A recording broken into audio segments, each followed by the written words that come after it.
Hey, good morning, everybody. We have our first severe thunderstorm warning in the area. Well, technically, earlier we had like 2 square miles of Beauregard Parish in a warning, and now we have a new warning. And I wanted to come on here live and let you know what I'm seeing, what we got going on this morning. I know a lot of you still asleep. As this line moves across, we're going to see everybody waking up because we have a lot of lightning and thunder with it. That'll do the waking up. And unfortunately, what I see here is a bit of a bow echo forming. You can see how that's kind of nosing out through Beauregard Parish, and I'm starting to look for those little discontinuities on the front end of the line. So I actually am starting to see some of these storms or showers that are forming right out ahead of the main line, and those are the ones that when they merge in with that main squall line, we get more concerned. And actually, one thing I'm concerned with, we're kind of seeing that comma head starting to form up here. So as that bow echo goes out, you get two kind of bookend vortices, we call that, and it looks like on that north end here, moving into Vernon Parish here, we have that circulation forming. Now this is we're looking 2,500 feet up, so this is not a ground circulation, but it is possible to get a spin up tornado on these bookend vortices. So let's put the radar in motion here and see that they did just issue that special weather statement up here into Vernon Parish. So not going with a severe thunderstorm warning right now, but I'm sure they're watching that closely. There is the severe thunderstorm warning for pretty much all of Beauregard Parish except for extreme eastern portions, and that also includes southwestern, south central Vernon Parish down into Calcasieu as well. So let's go ahead and take a look at the latest on that warning. I'll read it to you. It's been out for a little while. Again, I don't go live for every severe thunderstorm warning, but when I saw that bow echo kind of starting to form, and I see that little bookend vortex up here to the north that's probably going to track toward the northeast. And I'm going to stop saying that term because it's something that's a little technical and weird. But what it is basically is on the northern and southern flank, and in this case we don't see it as well on the southern flank, but you can get it there. On the northern side of these bow echoes as they move through, you will get that to happen from time to time, and we are seeing that right now. So I'll put it in motion, and you can kind of see that bow echo coming out or starting to form here toward Beauregard Parish, and then on the northern end of this thing, right up here, southern end of Toledo Bend, moving into western Vernon Parish, that's where we have the possibility for some isolated damaging wind, and I can't rule out a spin-up tornado. Also a flood watch in effect for the northern half of the area. I think the severe threat on this one is going to be a little bit further south, so the flood watch is up here, Sabine, Natchitoches, Wynn, Grant, LaSalle, Catahoula, Concordia Parish. I think the severe threat with this one's going to stay higher. Let me draw a line for you.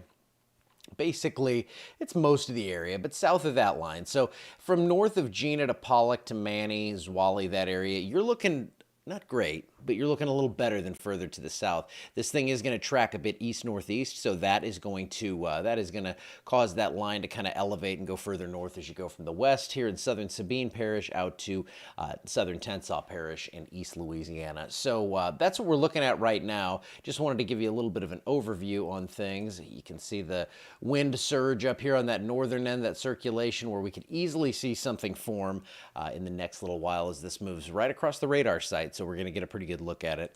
Let me see. Right, let's all kids at summer camp at Grant Walker.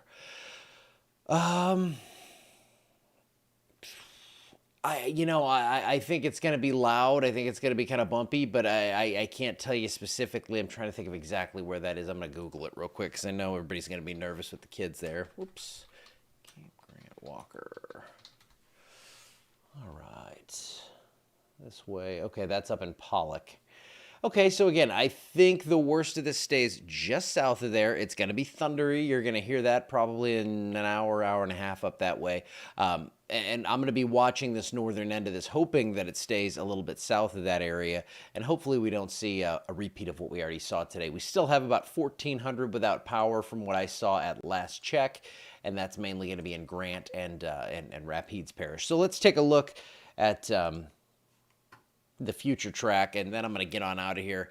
This is what we're looking at. Future track, HRRR model. This is our high resolution model that we're using, and I'm going to show you as we step on through this what this model is showing. And I don't entirely agree with it because you can see here 3 a.m. Nope, that line's already across into Louisiana. So it's a little slow here, and it looks like it's just kind of lagging behind a bit. But the general idea on the positioning here, I think that, again, the highest threat for severe weather is going to be in the southern, like 3/4 of the area up along I-20. This is mainly just rainfall and not a big severe threat, but you can see see how that thing kind of bows out right there.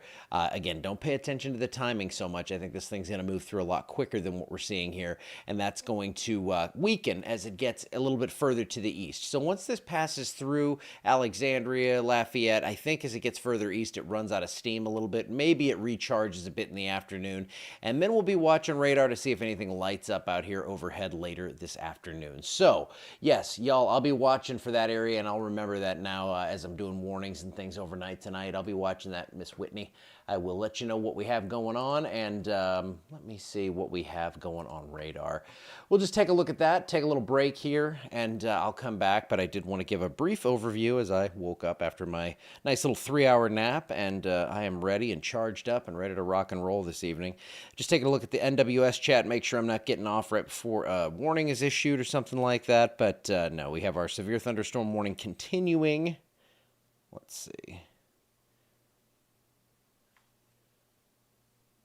I take one look at this. You can see where that kind of curls out in a couple of spots. We're going to take a look in on velocity. That's that area again that we're going to be watching here from Burkeville to Evans. That's where we have that northern end vortex there, or this that kind of circulation here. It's a broad one. I mean, this thing goes probably 20 miles across, so this is not a tight, low-level circulation right now, but something we are certainly keeping a close eye on as this heads on toward the east. All right, I am going to get out of here. I don't see you know, velocity showing there. That is right where the velocity signature is. So I do see a little something there. I think that's on the inflow side. You can see how there is that those different areas right on the front edge of that line that goes down through Beauregard Parish. And you can see the lightning flashing above my head there on the Toledo Bend camera, where it's not quite severe, but it is certainly a little bumpy out that way this morning. So that's your radar look right now. Let me look at Lake Charles, just doing the full analysis so I don't just have to hit the button to go back live again if something crazy does happen. And no, I don't see, I mean, again, these things, they spin up quickly. So if we do see these spin up tornadoes, that just, we call them that because they spin up very quickly. I don't know why that, I mean, I guess they spin up and takes a little time too sometimes, but in this case, I think we could see a quick spin up on this, watching this area from Burkeville down through Stringtown, moving in toward Burr Ferry and Evans. That severe thunderstorm warning is to the south. We have a special weather statement up here, but it's going to be something I'm going to be sitting here watching very closely, and I'll hit the button and be live in about 10 seconds if I need to come back and see you. I will see you later this evening, or night, morning, whatever we're going to call it, but for now, I'm going to get on out of here. See you later. No matter the weather, Alexandria Emergency Hospital is always here for you. Rain or shine, our doors are open 24/7 to provide the care you and your loved ones need fast. Every second counts, and Alexandria Emergency Hospital is here to help you through any storm.